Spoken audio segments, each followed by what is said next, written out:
우리는 살아가면서 보여지는 모습과 실제 모습 사이에서 끊임없이 긴장하며 살아갑니다. 사람들 앞에서는 괜찮은 모습으로 보이고 싶고 신앙인으로서도 바르게 살아가는 사람처럼 보이고 싶습니다. 그래서 우리는 자연스럽게 우리 안의 연약함을 감추는 삶에 익숙해집니다. 상처를 감추고 죄를 감추고 넘어짐을 감추며 아무 일도 없는 것처럼 살아갑니다. 겉으로는 평온해 보이지만 그 내면에는 해결되지 않은 문제들이 조용히 그러나 분명하게 쌓여가고 있습니다. 겉은 정리되어 있지만 속은 여전히 무너져 있습니다.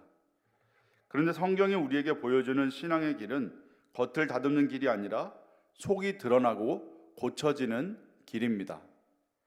하나님은 우리가 잘 정리된 모습으로 서 있는 것보다 있는 그대로의 모습으로 하나님 앞에 나아오는 것을 기뻐하십니다. 그래서 하나님은 때로 우리가 감추어 두었던 것을 드러내십니다. 그리고 그 드러남을 통해 우리의 인생을 무너뜨리시는 것이 아니라 오히려 다시 세우기 시작하십니다. 오늘 본문인 창세기 38장은 1절부터 30절까지 이어지는 하나의 긴 이야기입니다. 이 본문은 창세기 전체 흐름 속에서 잠시 벗어난 것처럼 보이지만 실제로는 매우 중요한 의미를 지니고 있습니다.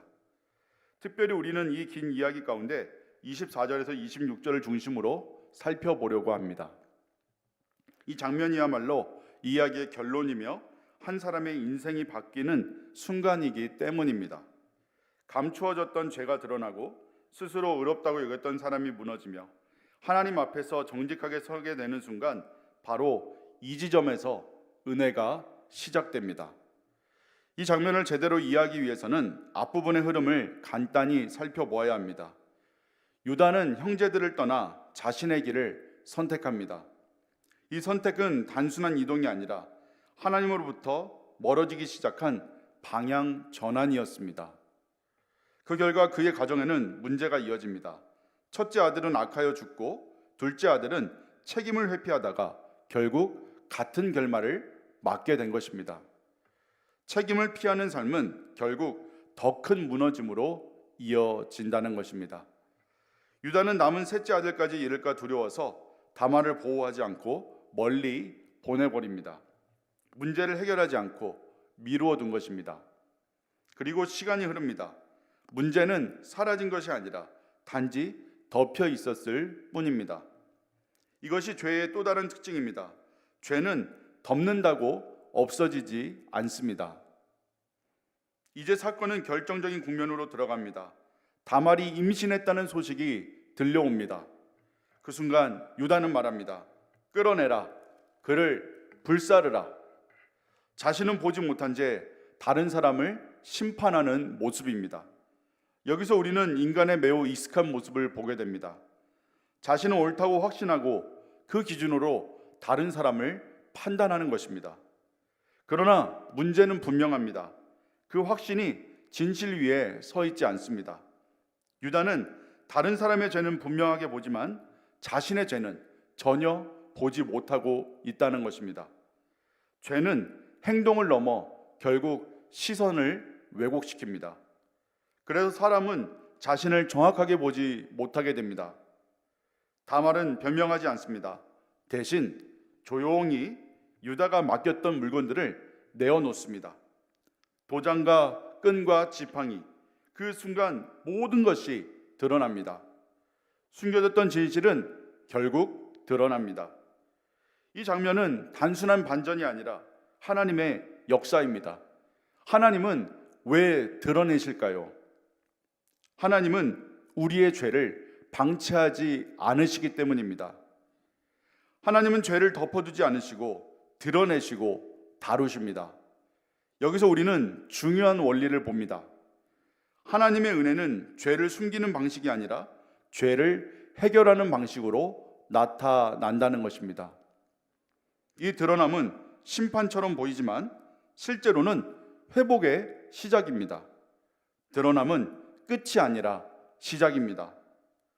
어떤 사람이 오랫동안 자신의 잘못을 숨기며 살아갔습니다. 겉으로는 괜찮아 보였지만 그 마음속에는 늘 불안이 있었습니다. 그러던 어느 날 그 일이 드러난 것입니다. 그는 모든 것이 끝났다고 생각했습니다. 그런데 시간이 지난 후 이렇게 고백합니다. 무너진 날인 줄 알았는데 돌아보니 다시 시작된 날이었습니다.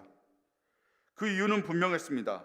그날 이후로 더 이상 숨지 않았고 비로소 하나님 앞에 정직하게 서게 되었기 때문입니다. 정직함이 곧 회복의 시작인 것입니다. 모든 것이 드러난 후 유다는 말합니다. 그는 나보다 옳도다. 이 고백은 짧지만 깊습니다. 이 말은 다말을 높이는 말이 아니라 자신의 무너짐을 인정하는 말입니다. 인간은 본능적으로 자신을 정당화하려고 합니다. 그러나 회개는 다릅니다. 회개란 자신을 설명하는 것이 아니라 자신을 인정하는 것입니다. 내가 틀렸다. 이 고백이 가능한 순간 사람은 비로소 하나님 앞에 서게 됩니다. 무너진 자리에서 은혜가 시작됩니다. 이 사건은 여기서 끝나지 않습니다. 오히려 하나님은 이 사건을 통해 구원의 역사를 이어가십니다. 하나님은 우리의 실패를 멈추지 않으시고 그 위에서도 일하시는 분이신 겁니다. 이 말은 죄가 괜찮다는 것이 아니라 하나님의 은혜가 우리의 실패보다 더욱 크다는 것입니다. 따라서 신앙의 핵심은 분명합니다. 넘어지지 않는 것이 아니라 넘어짐 이후에 어디로 가느냐입니다. 사랑하는 성도 여러분, 창세기 38장은 인간의 연약함을 그대로 보여주는 말씀입니다. 그러나 동시에 하나님의 은혜가 어떻게 역사하는지를 분명하게 보여줍니다. 하나님은 우리의 감추어진 것을 드러내십니다. 그러나 그 목적은 정죄가 아니라 회복이라는 사실을 기억하시는 저와 여러분이 되기를 소망합니다. 기도하겠습니다. 사랑의 아버지 하나님, 그렇습니다. 우리에게는 각자 숨기고 싶은 연약한 부분들이 있습니다. 그러나 그것을 드러냄으로써 회복으로 초청하시는 하나님의 손길을 오늘 보게 됩니다. 내 안의 연약함도 하나님 앞에 드러남으로써 진정한 회복을 이루는 그런 은혜가 있게 하여 주옵소서. 감사드리오며 살아계신 예수님의 이름으로 기도하옵나이다. 아멘.